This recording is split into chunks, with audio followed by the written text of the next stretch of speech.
So as I was heavily into satanic worship, my mother knew it because I was dressing in black all the time, and other kids made fun of me in school, but I didn't care. And the more the kids made fun of me, I just really did not care. I was in my own world, and I wasn't going to school to make friends. I was just going to school because I had to. And my mother noticed a change in me, and she would always pray for me, and she would cry too, and she would say, you know, if you keep going the way you're going to go to hell, and I don't want you to go to hell. No daughter of mine, she says, is going to be worshiping the devil.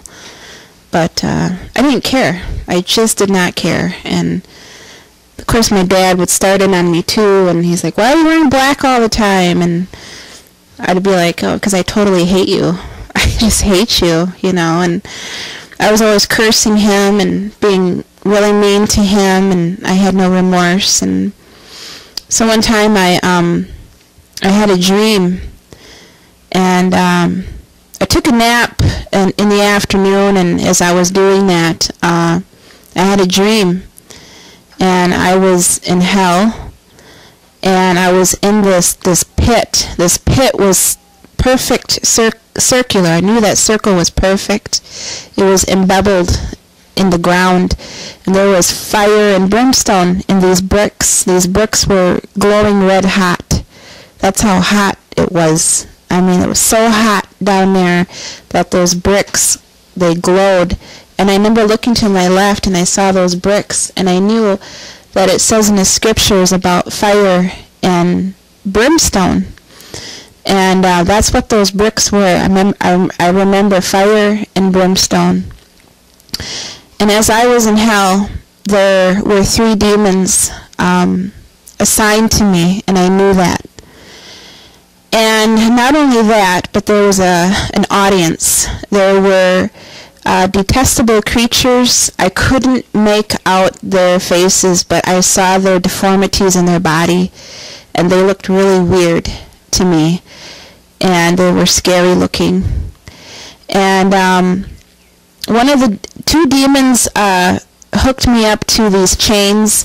They were chains that were hooked up to inside of the circle, and each of them stuck my hands in these chains.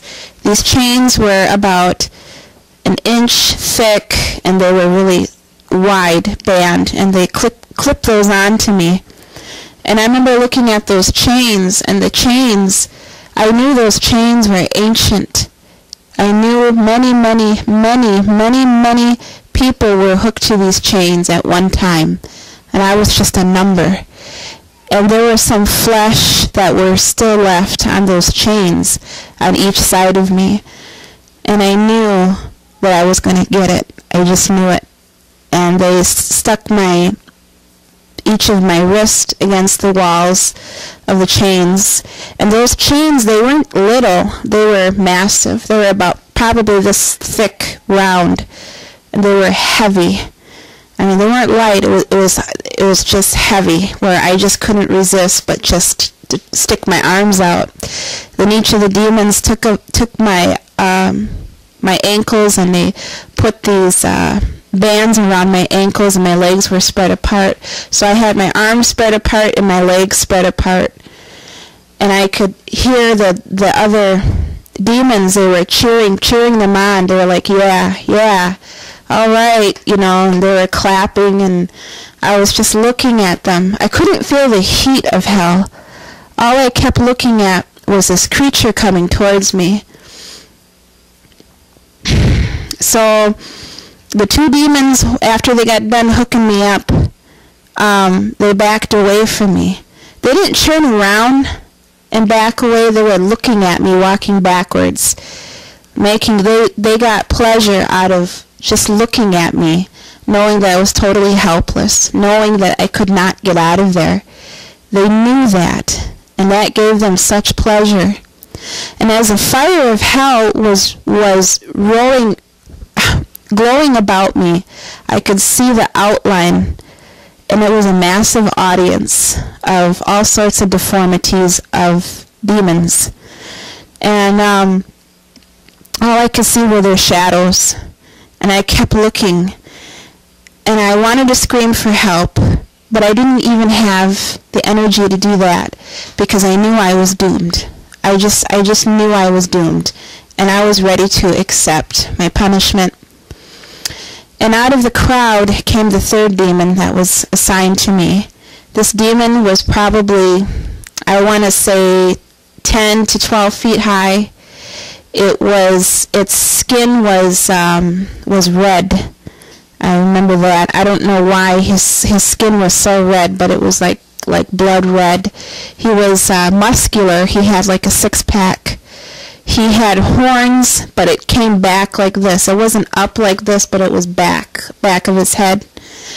And he had like black lips, and his teeth were like yellow, and they were pointy and sharp. And he had gigantic wings, but his wings were battered. It looked like there was like something took a bite out of those wings. Like he was tortured himself. For what reason, I don't know. I didn't know at the time why those wings, they were so powerful, but yet they looked beaten, you know.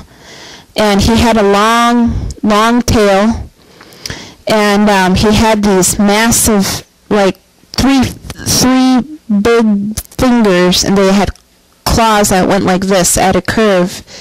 And he was coming towards me. He wasn't coming towards me boldly. He was coming towards me walking on the side. He was walking sideways, and as he was walking, he had this massive whip, and he was going like this with it and hitting the ground with it. And that was the only thing that I could hear in that pit, was the sound of that whip. And I saw the whip, and on the end of the whip there were like some sort of a metal on each end of the whip. And I remember just being there, and I was like, this is I couldn't even close my eyes. I couldn't even do that. And I didn't want to look, but I had to look. I was forced to look. And as he was coming towards me, he was cracking that whip at me. All of a sudden he raised his hand, and when he did, I looked out into the audience, and they were just as happy as they could be. He whipped me, and he hit my leg, and that's when I woke up. And I was laying on my stomach from this nap, and I remember waking up and thinking, oh, it's just a dream. Oh my God, it's just a dream. Oh man, I was like, thank you, God. Thank you, God. I mean, just imagine a devil worshiper saying, thank you, God. Thank you, God. It was just a dream. It's just a dream, yes. But wait, I was laying there, and I was like, my leg still hurts. How come that hurts like that? All of a sudden I felt more pain, and I thought, what is that? And I tried to lift my leg, and I couldn't lift it, and it felt like something heavy was on it. And I cried out to the Lord because I knew I was in trouble, and I was like, what's going on? God, help me. And I got up, and believe it or not, when I got up, there was a huge piece of plaster on my leg, and I looked up at my bedroom ceiling, and plaster had fell from the ceiling, and it hit my leg. And I thought, man, that's weird. So then when I took my leg out, there was actually a whip mark on my leg. And Lord, He says to me, if you continue to do what you're doing, that's where you're going to go. And I looked up and I said, forgive me. I don't want to go there. Forgive me, Lord. Just forgive me, Father. I didn't mean to do that. You know, I didn't mean to do that to you.